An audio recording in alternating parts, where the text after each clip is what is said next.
মগো বরিশালের তালের পিঠা খাইতে কিন্তু জম্মের মজা। বানাইতে যতটা সময় লাগে খাইতে কিন্তু অতটা সময় লাগে না। হ্যালো বন্ধুগণ, আশা আপনারা সবাই মেলা ভালো আছেন, আমি কিন্তু ভালো আছি। এর লেগে লাগবে তাল।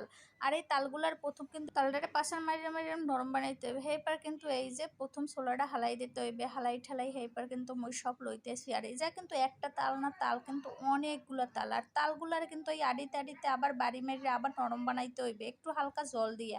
আর যেই ওই যাইবে সেই সময় কিন্তু একটা গেলাস দিয়ে আর কি মুই গ্রামের বাড়ি তো আশ্রা থাকে, আসলে মুখো বাসা আশ্রা নেই, হেলে গ্লাস দিয়ে এরকম রসটা বাই করে লইতে আসি। অনেকভাবেই বাই করে মোর যেরকম সুবিধা হইতে আসে সেরকমই বাই করতে আসি। আর এইরকম এক গ্লাস যে সময় ওই যে চামচ দিয়ে আর এক জায়গায় আবার রাখবো। আর এরকম করতে করতে কিন্তু মোর সুন্দর করে বাই করে হয়ে গেছে। এইবার তাল দিয়ে তালের আঁশগুলা বাই করে লইতে আসি একটা ফাঁক ফুডালা জাজরে দিয়ে, কত সুন্দরভাবে পড়ে যাইতেছে নিজে তাল আর উপরে কিন্তু ওই আঁশগুলা এভাবে করলে একটাও তালের আঁশ থাকে না।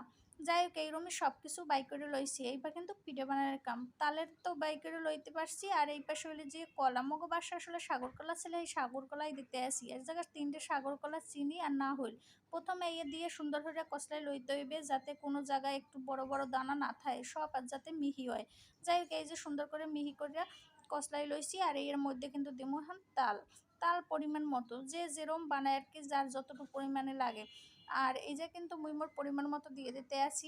আর এগুলো সব সুন্দর করে মিলাই ঠিলাই এর মধ্যে দেবো যে এখন চাউলের গুঁড়া।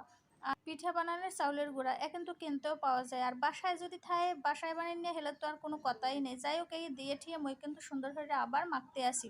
আর এর মধ্যে মুই আসলে প্রথম পর্যায়ে লবণ দিই নেই, সেই লবণটা এখন কিন্তু দিয়ে দিতে আসি এই যে পরিমাণ মতো। এই দিয়ে সুন্দর করে কিন্তু আবার মাইকে টেকে লইতেছে। আর মাইকে মুই কিন্তু 1.5 ঘন্টার মতন রাখতে দিছি, আসলে রাখতে দিলে ভালো হইবে। পিঠের খামি মাইকে মুখে সুন্দর করে ধুয়ে দিতে আসি। এই পর্যায়ে কিন্তু অনেক কাজ আছে, যেমন কলা পাতাগুলার কিন্তু এপাশ ওপাশ সুন্দর করে এরকম মুছা লইতে হইবে ভিজা একটা ন্যাকড়া দিয়ে, কারণ কলা পাতায় কিন্তু বিভিন্ন ধরনের ময়লা থাকে।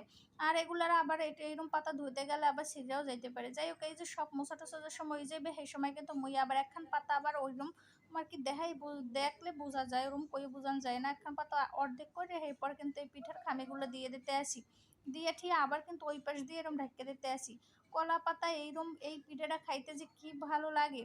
মোর ছোটবেলায় মুই দেখছি মগো বাসায় আর কি, যে সময় এই পিঠে বানানো হইতে বিশেষ করে এইরকম ভাদ্র মাস শ্রাবণ মাসে, ওই সময় কিন্তু তালের ডোঙ্গায় ওই সময় এই পিঠে ভাজা হইতে, হ্যাঁ যে কত সুন্দর একটা পরিবেশ, এরকম সবাই মিলে খাওয়া। আসলে এই দিনগুলোতে আমার পিঠেটাও পাওয়া যাবে না। যাই হোক এখন মুই যেরকম বাজতেছি সেগুলোই দেখাইতে আসি।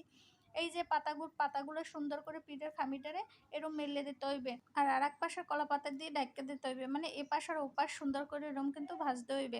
যাই হোক এই পাশে কিন্তু 2 খোলা আমি ভাজতে আসি,